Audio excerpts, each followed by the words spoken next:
just do.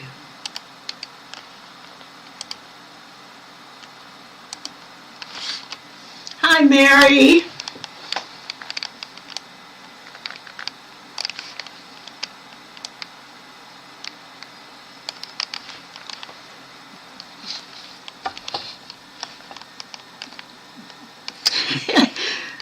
Yeah, I'm here. And I don't know what happened. I'm not even sure. Oh,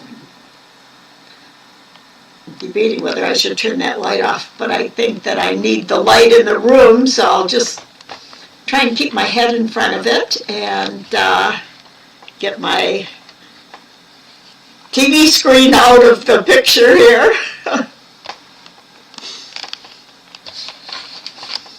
I feel like all I've been doing is rushing around today. I had a visitor in between classes, and so I'm a little bit not all pulled together right at the moment. But hopefully everything will go well tonight. I don't have a whole lot planned, but we'll at least look at diagramming the catheter wheel and the block tatting. So, yeah.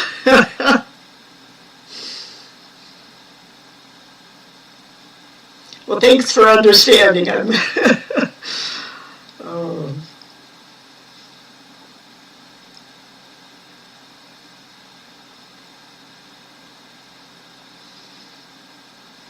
Right now it seems like my brain is just kind of empty.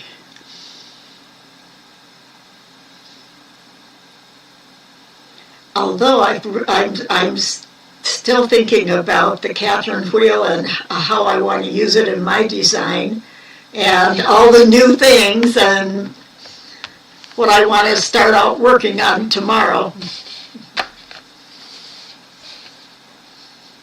It does. Oh, it does keep us young.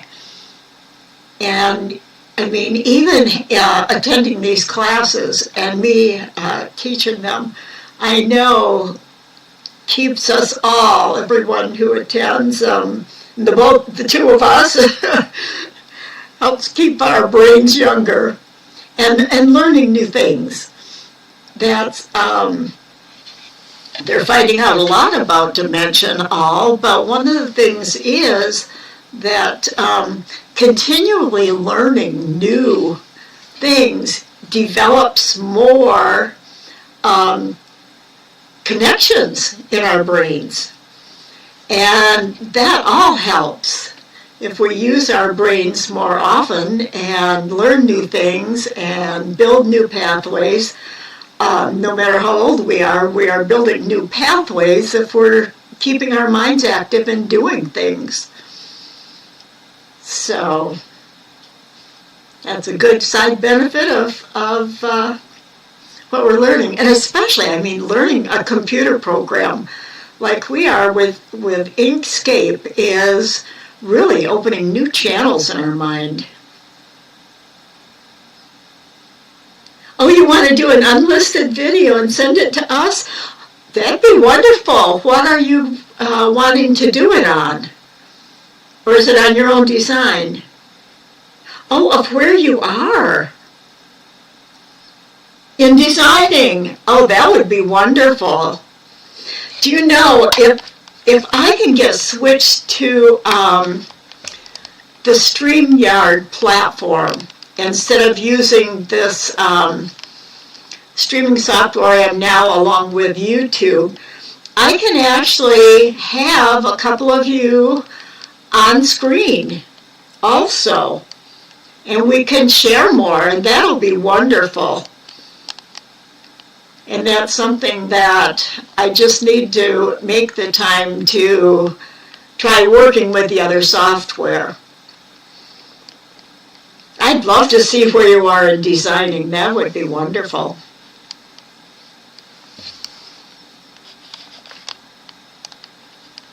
Have you made videos at all before? Or would that be something new to you? I know it was new to me when I started. when Tammy decided to take the classes into video rather than the old Chatsy room. Oh my gosh.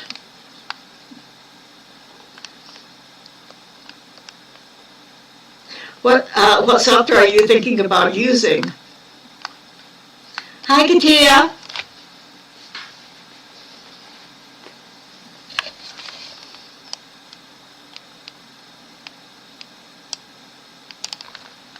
Oh, you do?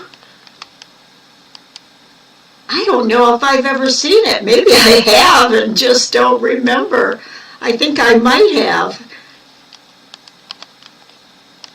So do you do live videos or basically, oh, you use your phone. All right. So you're experienced. You stream from your phone. All right. Well, hi, Kathleen. Wonderful to have you here tonight. I look like I have something sticking out of my head on this side because of I have a fan and a lamp behind me. One of these days, my, mostly live streams, okay.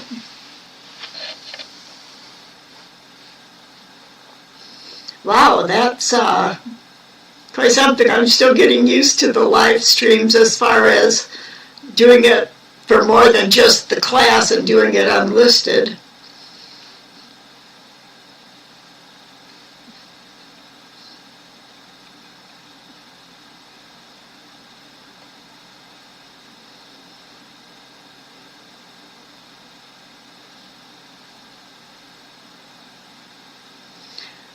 Well, for tonight, it's still a little early, although it's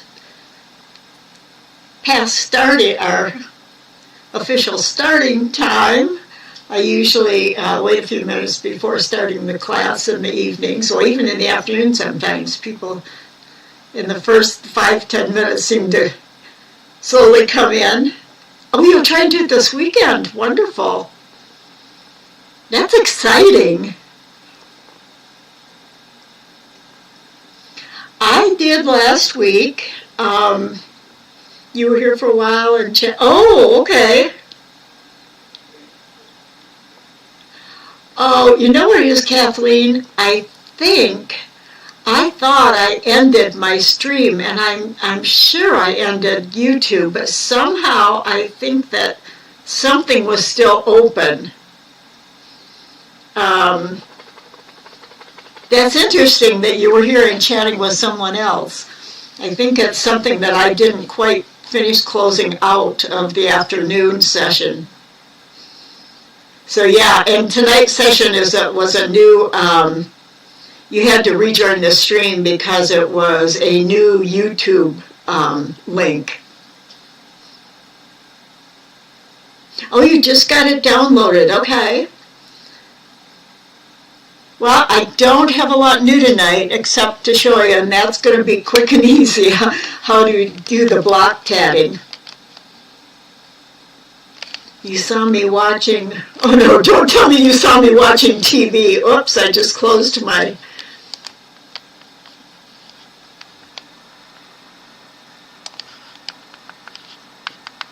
oh my gosh. Uh-oh. How embarrassing. Oh my gosh. I'm going to have to go in and download that video and edit it and cut out the end part. Yeah, Inkscape does have learning curves, and it's the same, exactly the same as with Adobe Illustrator. Because it's just so different than like image editing or just using like Photoshop. Oh, you don't use your laptop much, all right. Yeah, it does happen. Oh, I go in and on Friday last week and watch some videos, more videos on, I'm always watching Inkscape videos, and I did continue working and got a little more experienced in using the that cloned tiling, and I really like it. And it's not going to be good for everything, but I think it definitely has its place. And I'm trying to think of what new things I did with it. Hopefully it'll come to me and we can go over it tonight, because my last 3 days I haven't had a chance to really review and put things together for the night. It's just been a couple really busy days for me. So let's go. I'm going to pull up my, go to my screen, pull up my Inkscape, and see what we can accomplish tonight.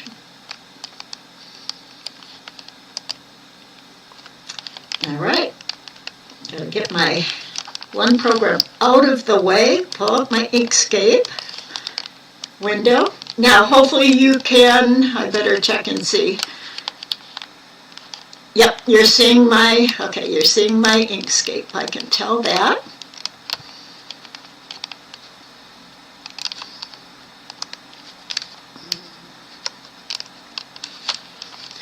And real big, you'll see that I did put arcs around. And one of the things I'm going to try tonight is something that I think will work really well for us. Let me back out.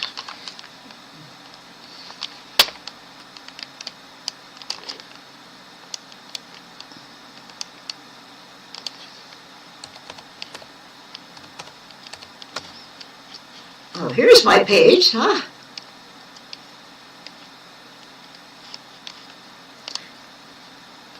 And I think I have some steps on here. Things besides my little bird. Oh, I know. You know what? I think I have another file that I was working on at the same time, if I can find it. Or maybe it was just this one.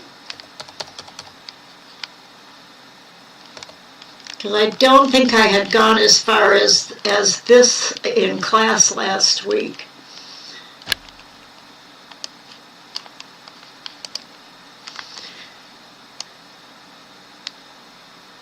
And I'm trying to remember.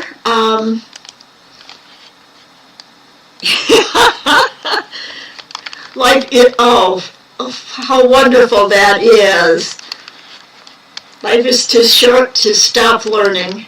Oh, I so agree with that. And I'm a lifelong learner. I'm always learning new things. In fact, it was in 2005 was when I finished my program, and then I started teaching. So I was teaching and not actually using Illustrator as much in my personal life, and except for some diagramming I was doing. I bet your dad is that must be where you get your teaching and designing mind from, Katia. Is learning the beauty of life. Yes, life can be beautiful. And here I am, I'm jumping back and forth. I guess that's the kind of a mood I'm in tonight, jumping back and forth. Even when you get older, life can still be so beautiful if you keep learning things. And it doesn't matter what it is. Although art really, and designing and doing things like tatting or hobbies, all can add to the beautifulness of life and help keep your mind young and keep you feeling, well, I guess even like me, I don't feel lonely.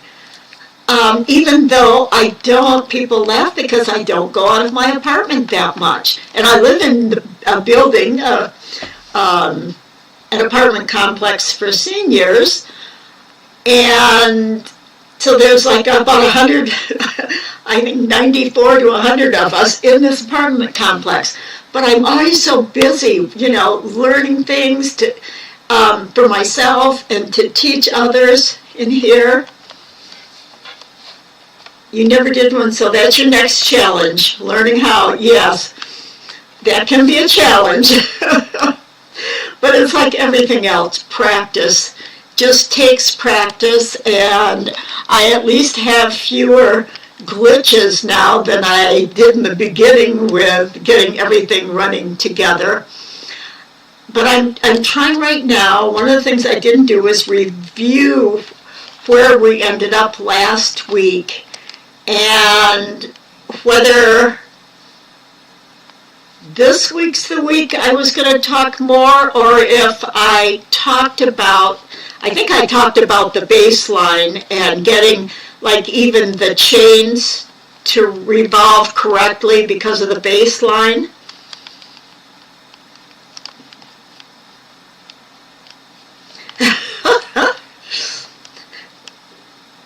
Yeah, and I'm glad Katia's in this class as well as going to teach the needle. And you too, Mary, because the two of you bring so much to the class. And Kathleen, you always have too in the classes. So I'm just really excited about this year and what we can talk about and the discussions we can have. Now this afternoon I just showed you by hand of making the hand drawing the coil. And it wasn't that long ago that I used, on the left here in Inkscape, the spiral tool. And I really think that is the best for quick and simple and easy making our spirals, because once we have it made, we can, go into where's my fill and stroke. We can change the stroke width to match what we're using. I think have been using, I know I always change it into points because it's such a nice, easy number to remember, like 0.5, right now it's 0.75, which is why it looks so much bigger than the other ones I've done. I had been for a long time using 0.5. This size, and remember we're seeing it really large on the screen because I'm way zoomed in. And then I've even tried 0.35 when it comes to points. Now you can easily go in if you work, and see what that is in millimeters. Oh, 0.123. That's interesting. That's easy to remember. Or if you're working in, inches, 0.005. But I happen to have worked in points a lot before in desktop publishing programs and all, so that's kind of what I revert to. So, remember too that we can always go back in, and we're going to, by using the anchor tool, the node tool, I can go in, make it bigger, make it smaller. If I'm going to use S on my keyboard to go to the selection tool. You can make it whatever, like for me, I'm probably going to use this rather than a perfect circle. But this is, now notice I'm getting, if I zoom in here, I'm getting odd shapes on my ends. First of all, this end is flat because over here in the fill and stroke style, I haven't gone in and made the corner. I just made the corners a round cap here instead of straight. And round caps are always the best when you're diagramming because the ends of pieces fit together better, like if you're putting a hooking a chain to a ring and different things like that.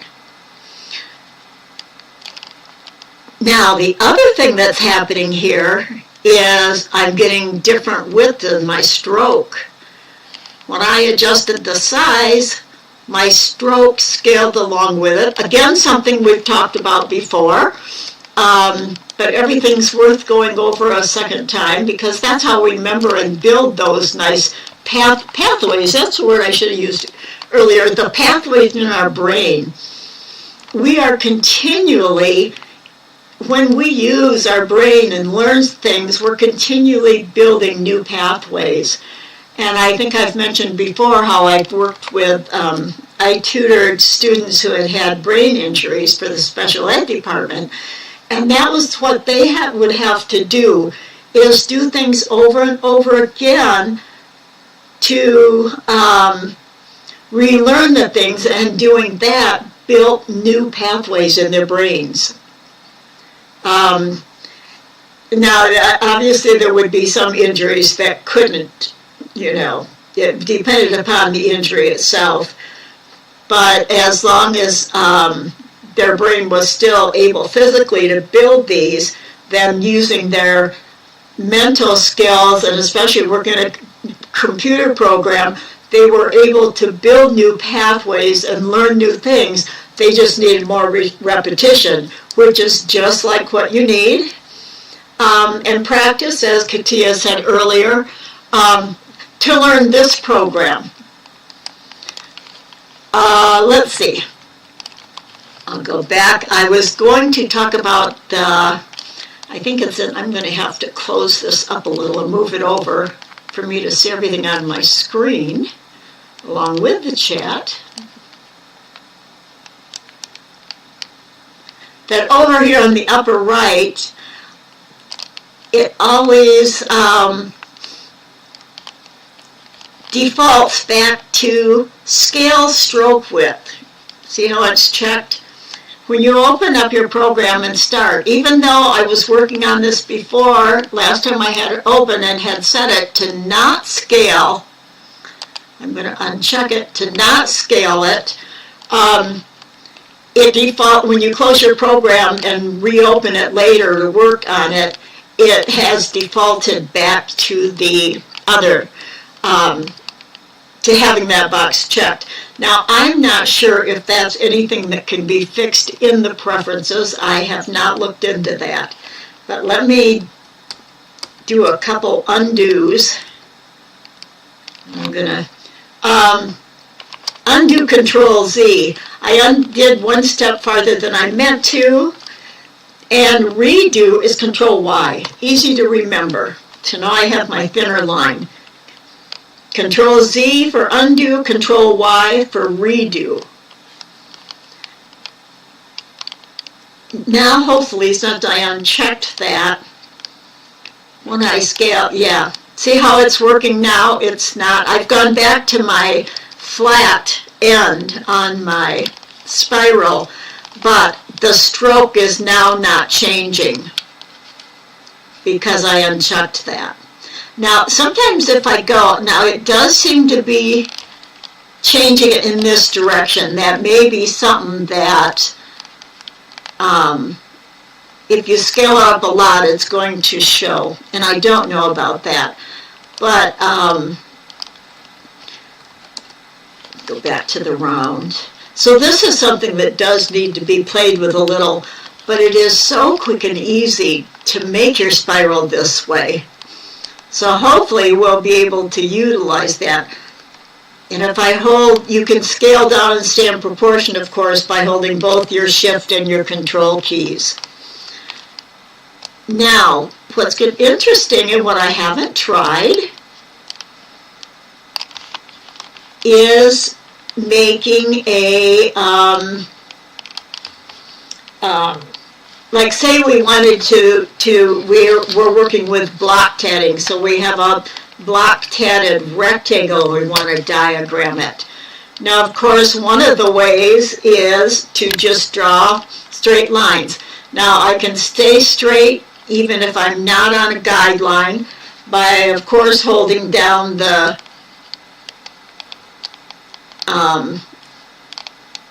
Shift and Control. If you hold down both of them, it jumps by the 15-degree units that are the default setting for rotation. And I can have a straight line. Oh, I never ended it. Now, I forgot to double click at the end. So I can just go back and hit enter, and I have my line now. But you know what?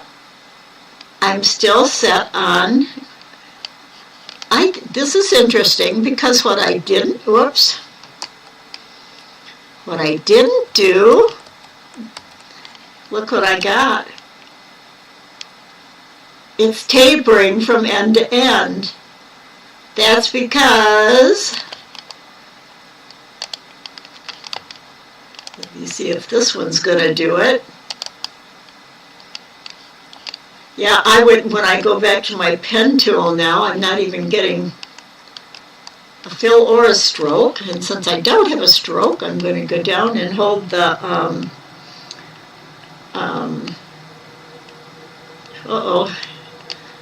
Shift and click on black.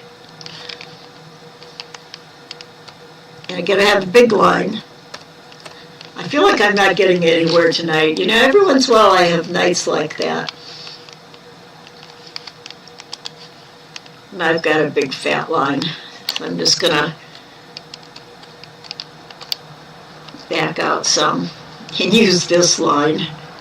Whoops, I don't want that line. I want this one. Oh my gosh, what am I pulling? There we go. Now that's a fat line again, and I'm going to use it. We could just, click once and select it. I'm going to clone it, and the reason I'm doing that rather than copying it or duplicating it is because I may want to. I don't have a design behind here that I'm diagramming to a certain length, and so I may want to change my length, so I'm going to clone it so that I can get clones. I'm doing that by, I could either use edit again, or I'm going to use Alt-D, makes a perfect clone. And the clone is on top, your original is underneath, and I'm just going to go one step down. I'm so zoomed in that it looks quite far apart. And then I could just do Control-C again, put it down once, and Control-C again. Or not Control-C, Control-D, I'm sorry, and do it again. I probably have an extra one in there. And the nice thing is now, remember my very first one, I have the original underneath it. And I've shown you before about just like moving the top one up. Oh, I don't have, maybe I undid it before. But so this should be our original, and at this point I can make it bigger, and it makes all of, oops, I've got to hold my control key to keep that in place. And now I've slanted them all. And this is the way, usually when they're straight, I have seen this done for diagramming blocks. Should have said that. Was it? Oh, Inkscape. Sometimes today I think it's Inkscape, and a lot of times I know it's just user error or user confusion. That's a good user confusion. I like that term. And now we could even go from here, and because it's a clone, if I use use N on my keyboard to get my nodes, I can add on to this. And the interesting thing is, I think it may work in an interesting way because if I add on to this, it should add on all the way down. But I think that's what I'm not going to want. So here's something problem when you think things through you could run into. I can take my pen tool and hover over the end here. Notice how when I hover it over, I get the little aqua node. It shows me that at that point, if I click on it, I am connecting right to the end and extending that. And if I come down here and extend it, you'd think I might get what I want, but does anybody know what's going to happen?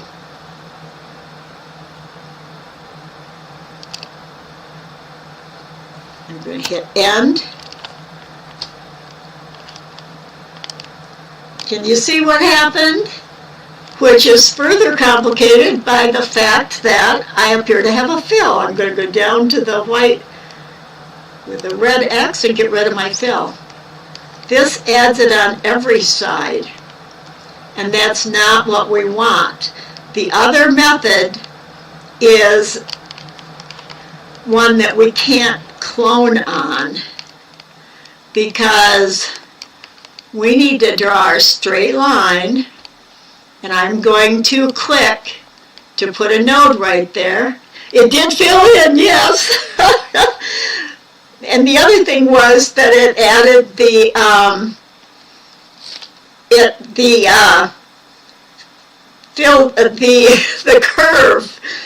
curve on the end on every clone down, which is what it should do when you're cloning. But to make a block diagram the other way, instead of just plain straight lines, parallel lines, is to, I'm going to go right directly below this and draw a curve and then go straight and end. Now I can adjust the curve. And then, let me get my node tool.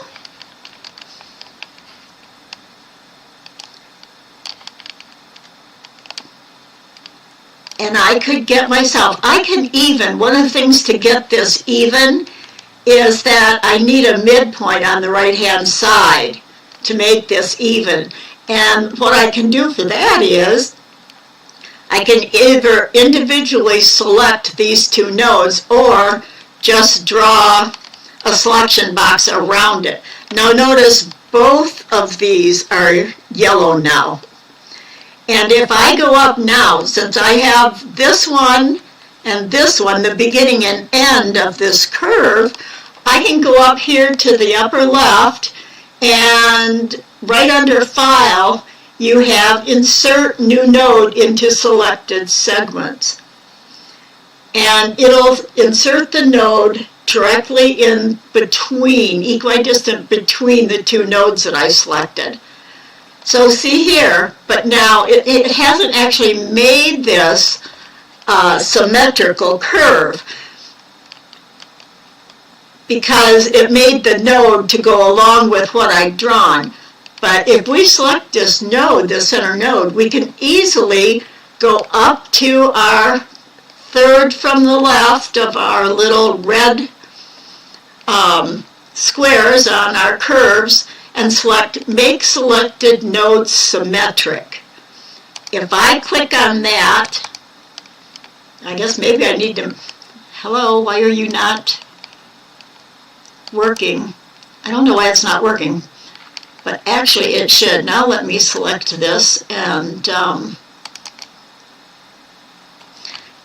it made the two handles now symmetric. What I have to do at this point is get that handle in, and it actually is symmetric. Now see, this is the way I work, and I haven't practiced this ahead of time to show you. So basically you're seeing how things do and don't work. Because I have this one equidistant, but my actual handles, which are not showing for this node, does not have straight handles on it. So let me see if I can take this one in either.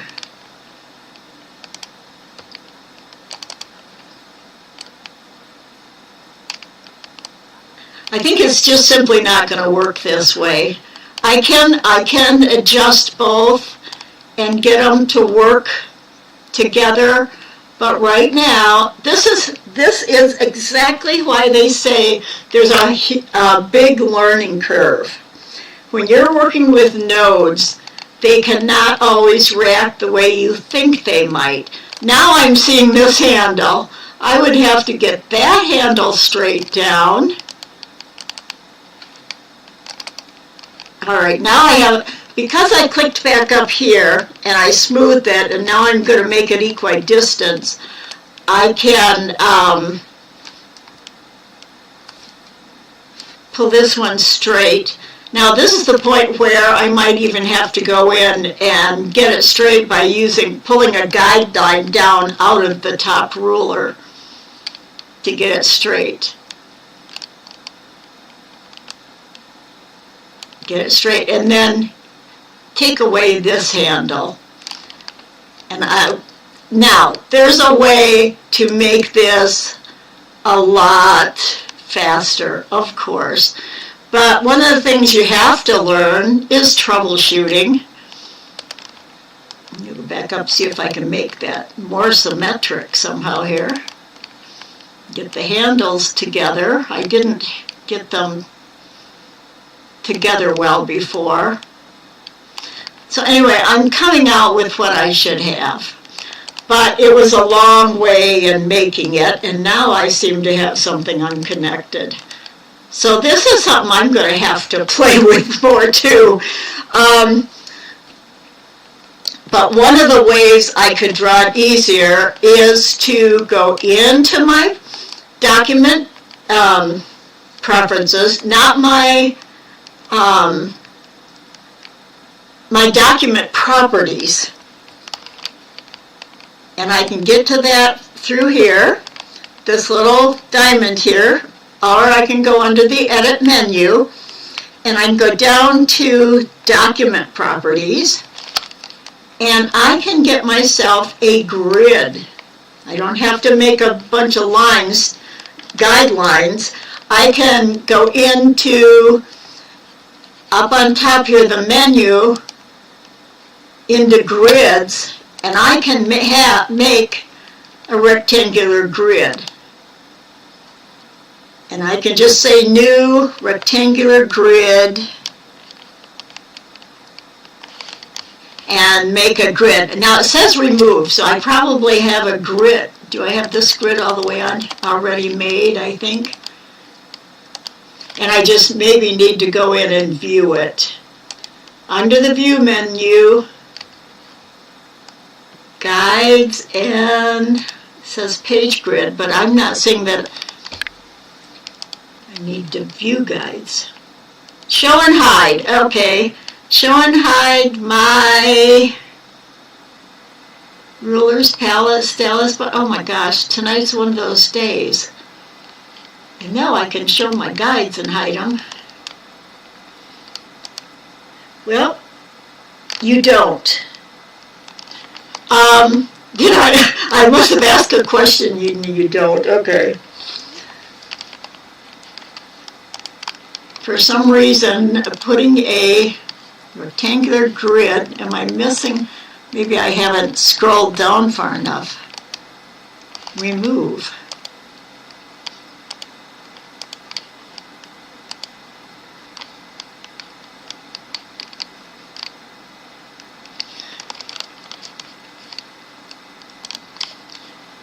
I think this is worse this week than last week.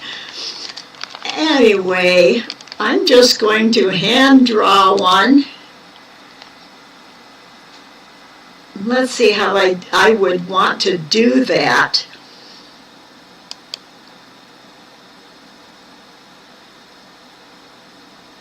Without just hand drawing it and getting a mess. But basically what we need is to have a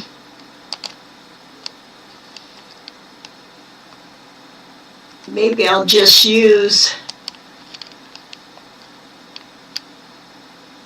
do a round one by hand. So it won't quite be even because I'm not using any guides below it.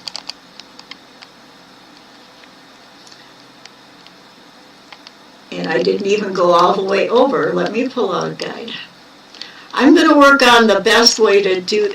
Oh, notice one of the things maybe you haven't noticed before is if you go on the left where your rulers are, if you go a little too far, you get the double-headed arrow. You can actually pull out and make your toolbar into a little box, a grid of your tools rather than the line all the way down. But it really takes up screen space, so I'm going to go back to the left and get rid of it. Sometimes what happens though is you can't see this bottom on your screen, the bottom tool for Create a Page tool. And if you have it all skinny, and if you can't see it, it'll help if you can pull it out and get it. Because it does get underneath the fill box. Type of the above message.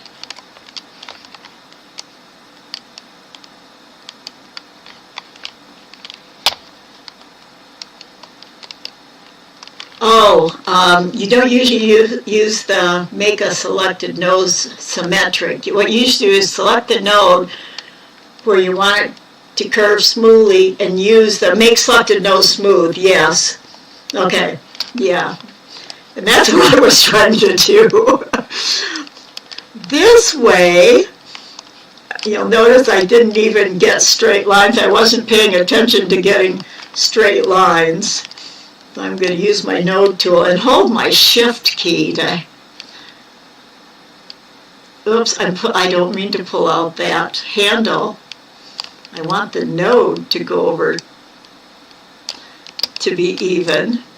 I'm not getting even things tonight, so you may have to figure some of this out on your own. But what I could do now is select these two and make them, add a node between them, and do the same thing on this side. This is the long way around something, but it does work. And then I'm going to select this middle one up here, and I just made my arrow key to go once to the right. Now I'm going to go up and say smooth line. It's still not quite what I want, but actually I think if I put it way down there it is. And I could, do the same on each of these. These are things that when you start learning, you tend to do work around things like this. Now I know there's a much faster way, but since I didn't practice it, I'm going to take this angled node and smooth it, move it back down. I'm kind of just doing this by eye, and even my distances aren't the same, but this is what you want. When I cloned it, we were going to get, all the little curved arcs on the right side down, and we want one, they need to alternate right and left and right and left. So that is what you want for the other way of diagramming a block. I have also seen where people have done it where I'm going to see if I can change this with the selection tool. I've seen it where instead of having them horizontal, they've made them kind of a slanted line. They've gone down like that in their diagram. And tonight's turning out to be a really strange night for me as far as demonstrating everything, mostly because I didn't practice before going on. I'm always interested in things like this. I would love to make some designs like this, but now what this is going to involve when you're designing is starting there, which would be on the outside of your circle, which wouldn't work. So sometimes you get designs you think you really like, but they're not going to work. Now this I can put inside of here and have a new design going. Maybe I want, sometimes playing too, you'll do something and you'll find out as you're just playing in Inkscape is fun. And I think to myself, oh, maybe I could do some blocks out here that would bring consistency. If I have a solid coil and blocks, and I talked about that this afternoon, and Catherine Whelan's wheels are not, I'm going to have to go over this whole thing again because as I made my coil bigger, notice my space has gotten bigger, which for me is something I'm going to want on my bird wing. But when you just play like this, you can come up with design ideas that you hadn't thought about. Now here you would be able to go off the chain and do something like this, but again you'd have your endpoints that you'd have some gaps filling in. So designing, you really have to think of your, watching me work through it, again, something like this, I think, boy, I really like that. But then I get down to how is my path going to work? You know, if I don't keep going down here, if I stop to do this, then I'm going to have some gaps in some places. So how would I do that? It could involve making this whole thing and moving it out and putting another row in between here. Something that maybe we would be have like 4 picots that we could join to. And if we had that, every time we came down to make this, we could attach, because remember this is going to be double stitches going this way. Maybe we could join before we make this little jump up to the next row and somehow join in there. Maybe 2 of them could join to 1 picot. There's so many different things you could do differently, and that would, yes, split chain, wonderful. That's a perfect solution, Katia. Oh, a split chain would have connected, yeah, where did I have the spiral on the outside? We could have done the spiral by starting at the end and doing the split chain technique back to here. Now that would really be, I think, complicated. Now over on here, we probably could simply work out some kind of a split chain. This is what designing is. It's experimenting. Sometimes your experiments work out, sometimes they don't work out. Sometimes something that doesn't work out on this design can be taken and used later in a different design.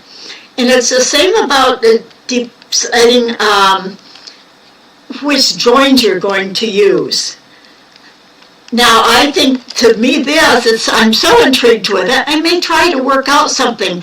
Maybe it could go this way, and then do this chain, and then if I wanted the spirals to all do the same, I could start another. Basically, these are called, oftentimes called dead-end chains or floating chains, because they float out and the end isn't connected to anything else.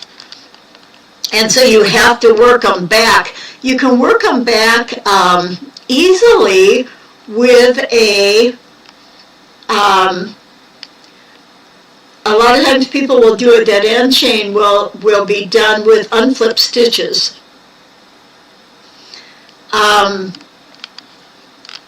There's just so many different possibilities, and trying them is where you could come out with wonderful designs. And to me, this kind of designing is where you can come out with your most original designs. This center, obviously, is like the center of the hat. But this in itself wouldn't be copyrighted because it's a very old vintage shape, common shape. And you'll see it in the center of small motifs or big motifs or starting the hat. It's what goes on from there that you're adding to it that makes it unique.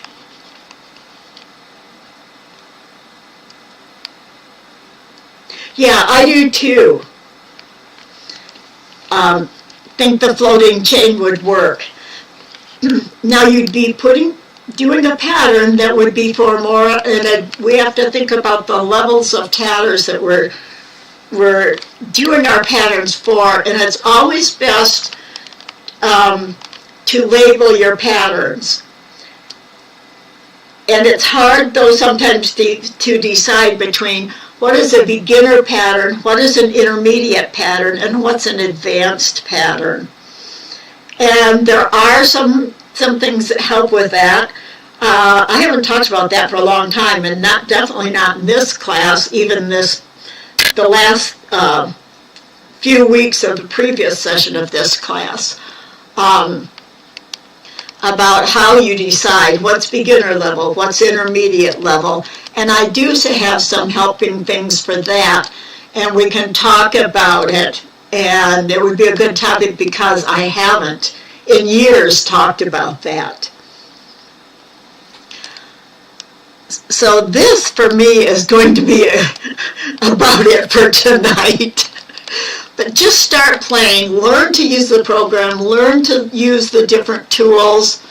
I'm wondering if, remember last week I talked about using, or the week before, the pen tool, and rather than being on the mode setting, the first mode setting, your simple mode setting, using one of the others. Create a spiral path. Now this is different than using the spiral tool. You still can get the same thing, but this you have more control over how far apart it is, and obviously you do want some kind of grid or circles, a circular grid below it, a polar grid, to keep everything even. Because just doing it by eye, obviously, and this tool is, when you start moving it around, you can get all sorts of weird things. If I end it here, I've got the weirdest little swiggle. This tool is harder to control. Oh, okay, I've never thought about the difference between beginner patterns and intermediate in needle tatting. That is a whole other ball game sometimes when you're talking about, well, not sometimes, but often. Usually shuttle patterns can be needle tatted, but then again, it depends upon what skill level you are as a needle tatter. You'd actually would love discussion on what is a beginner, intermediate, advanced pattern and how to skill them correctly. Okay, I will put that on my list of things that we definitely want to talk about. And now I know that we need to talk about the difference in levels between maybe a shuttle tatting pattern and a needle tatting pattern. So that adds even more to it. Obviously, I was going to talk about wondering about using this tool to, no, that wouldn't work. no, this is trying to use this for something else, but obviously that's not going to work. But it is a really, I can't imagine what kind of designs you can come out with this. But as you notice, I can't go the opposite direction hardly with this. I sort of can, but then the tool gets out of control more. And this would take a lot of practice. So I don't think it's good. I was hoping it might work good for the block tatting thing, but obviously it wouldn't. Whether something else here would, I can't remember what all these tools exactly do. Oh, this one, the spline tool, I'll go up here where is interesting because it gives you a finished curved line, but you can design it. It's actually has straight lines that are controlling it. Back out farther. You can see I'm going to get curved lines, but they're all being controlled. I'm going to end this here and get the actual node tool.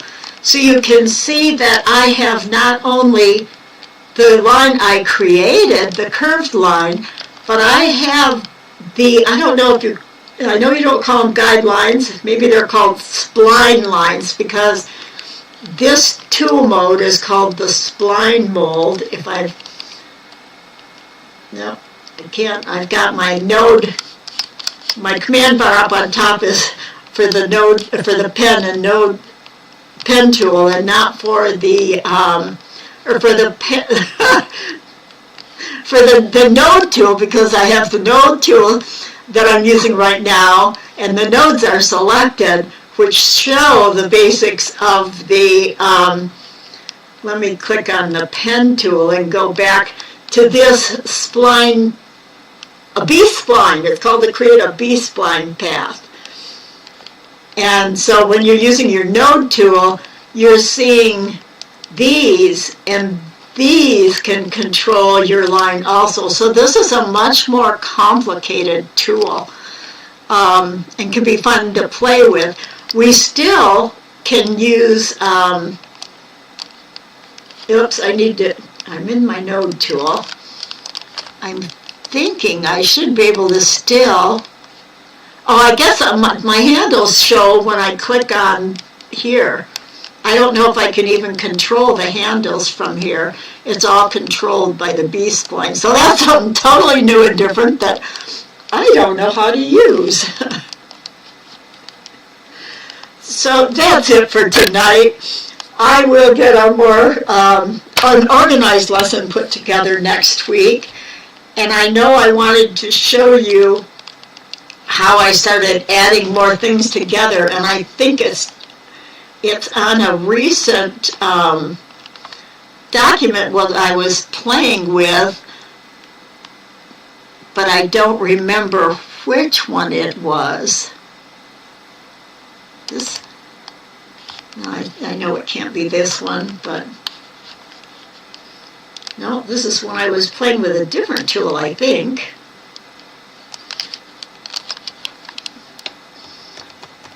Yeah, that's not the one either. I have some of these that I play with them and I close them and I don't actually name them so I can remember what they are. So next week we're going to do another thing that I thought about doing tonight, because what I'm thinking is, I'll give you a little preview, instead of doing rings and chains separately, if we were to draw a chain, say on the right, I don't have my regular, I got my B-spline tool again. If we make, I think I'll go directly above and pull out, do something, and I'm going to keep going here. Oh, I can't because it connected it there.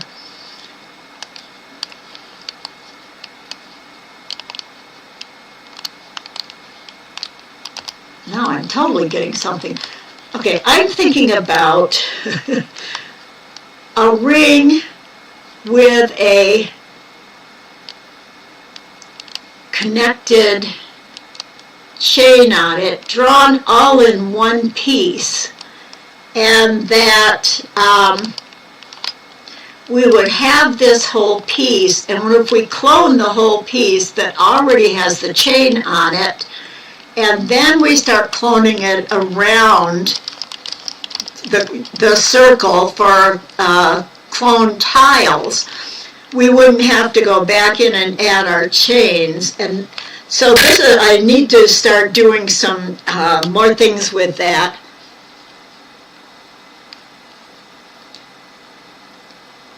I need to make myself a sample book like we do, and yes, I do. I definitely do. And someplace I may have one started. And I also have a sample, a document that has samples of the different formations that I can copy and paste into new designs when I start. And so this is all. I can, maybe you can be my, what do they call that? People that help you make sure you get going and do the things that you need to do to stay organized. What is that? When then I can be accountable to you guys for doing these things. I can be accountable to you guys. So anyway, but yeah, and everything I'm doing here I can put as samples, but I need to really write down what I'm doing to be able to teach them back step by step. So I need to really do that. Well, thank you all for coming. And next week's class, I hope to be much more organized and that we can start bringing some of these parts together and do a large design. I also did not import anything this week, so I want to work on that and start from something imported that we can make our draw over the top of.